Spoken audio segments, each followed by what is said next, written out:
culture and all of these, I mean, if you look at those incidents, would we say that that's endemic to Europe nowadays, or would we say that that can be, would we say that those things can change in regions over time? Like, it's not stuck in a region, it's more of a mode of thought that sometimes gets associated, and we're very wont to look at a moment in time and say, that must be how that region is, when we oftentimes forget we were that region acting that way, that China's gone through phases of being both that culture and the, oh my gosh, almost utopic culture. So would we say Confucianism is tied to either of them? It's just kind of, we see correlation at one point and we say, oh, look, it's causative, or oh, look, these correlations must be completely lost in time. It's kind of just one of the ways we portray it, and it's kind of unfortunate. Yeah, and one point about the oil, you said that countries, that's really caused by the oil, the gender inequality. Countries with more oil have more gender inequality. It's more of a correlation, because the purpose of the study was to show that it's not these Islamic institutions, and that it's the existing culture of the region, but it perpetuates because of the lack of female participation in the workforce, that because when women are discouraged from working, they are confined to the home and they can't spread their ideas, they can't exchange information with other women, mobilize politically, lobby for their rights. So there's no progress to be made, but when women have access to their income, they become more independent, they're less subservient to their male counterparts, and they're able to fight for their rights and progress in society. So like it's oil that inhibits them in one of these countries because it discourages them. Because the oil industry is all men work. Oil industry, not women. Because the oil industry, it encourages retail and construction and those non-traded sectors of government that women in most areas of the world do not participate in. Women, it's more common for women to work in the traded sector, which is in exports and industrialization, things like textiles and garment making. That's the most common job for women in the developing world. So when there's oil in a society, those kind of sectors of the economy are discouraged. So then when that means that they're not going to work, that they're going to stay at home, and if their husbands are making more money in the non-traded sector, they have less incentive to work because of that reservation wage that their husband will provide for them. Actually, if I could say something about that. So part of what I was trying to say was that I believe that that's incorrect. I understand that when you look at places that are trying to harness oil, they probably are catered to men, but that doesn't mean that women can't do the same job. If you or any of you have seen the movie North Country, it was actually a true story about a woman who worked in a coal mine, and she was treated far less than men, and they pretty much just told her that she couldn't do the work, she wouldn't be able to do anything, and they kept treating her like dirt, trying to get her out of there.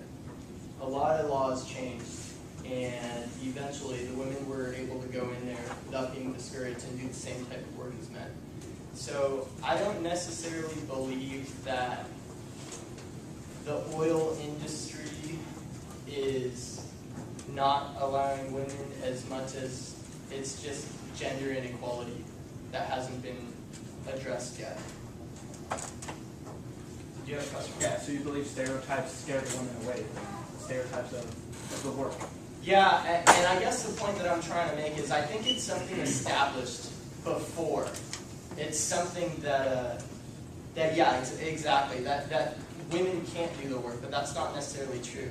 I think it's just something that's been developing for thousands of years. It leads us to believe that, which is a misconception. Women are just as strong as men. Women can do the same work. And to drive that home, think of the computer industry. Computer science took its first advances from females.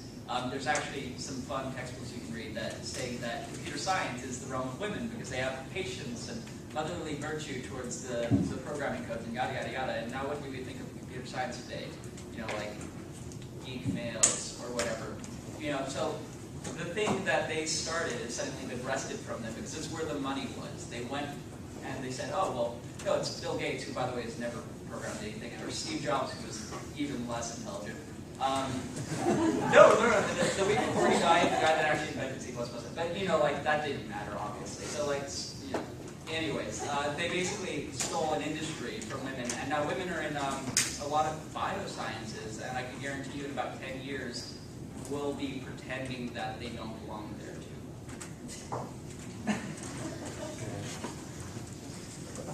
Thank you. Now, yes.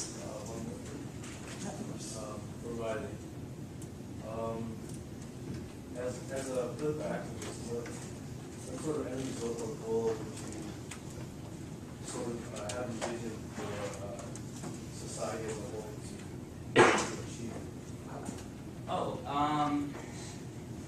I mean, that's a difficult question. There's a lot of sub-answers in there, but I guess in response to the topicality of this discussion, I suppose a society where our opportunities are not assigned by our identities, that is to say, a society where we don't have to categorize our availability to buy anything, whether we're male or female, or whether we're coercively male or female, like if transgender individuals were given the same rights inside of society, it wouldn't be as weird for them to want to work in a normal environment, but now it's treated that way. If you heard that a transgender individual is running for a political office, people would suddenly go, why? It's taboo. It's, in the Freudian sense, something that's created outside. I think that there's always going to be inequalities in society. I think it's a question of how much and how they're assigned. I think it's a question of whether or not things that we believe are merit are actually based on merit, or whether they're based on a lot of our biases. A lot of times we're quick to point at things and go, oh, well, that must be because these persons worked harder and these persons were worse.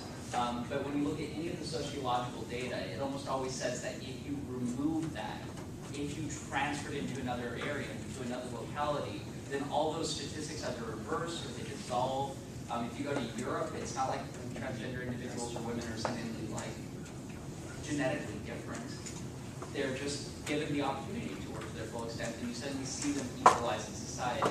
So I guess where we could actually pursue merits without pretending that society's descriptions are what merits are, because they're not. And I think that undermines not only us as individuals, but undermines the society as a whole, when we're willing to write off a lot of really good talent based on things like skin color, gender, whether or not somebody's cis or trans, whether or not somebody's straight or gay. We pick anything and everything just to try and create another, and I don't think that that's beneficial for anybody at the end of things. So your value is basically actually helps to promote economic health. Yeah, and it helps to promote quite a few things: technological development, technology that's not put towards certain effects. We tend to put our tech in this country towards certain ends as compared to other places in the world. And there have been some famous female writers, such as Judith Butler, who have postulated that if we were to have a bit more female representation in line with the rest of the first world, then we might see a little bit different application of robotics, a little bit different application of the internet and things of that sort. So, patriarchal societies and homophobic societies are oftentimes also societies that like to censor the internet. They're oftentimes societies that like to design things like the Tsar bomb. So we have to question, does that help us as a group, as a people? And do we really want to go down that path? And to add on to that, most successful corporations, like use the Fortune 500 as an example, but I'll specifically use Deloitte, which is one of the top big four accounting firms that manage the books for a lot of companies and governments. They have incorporated in their hiring processes different mechanisms to make sure they retain women in their company, and they're actually one of, I don't know what the ranking is, but they're definitely who's out there. They're definitely the top 3 for that list. And that also goes for African Americans, LGBT people, and other minorities, I think Asians as well. And I also have some statistics to go off of his last point that there's a direct link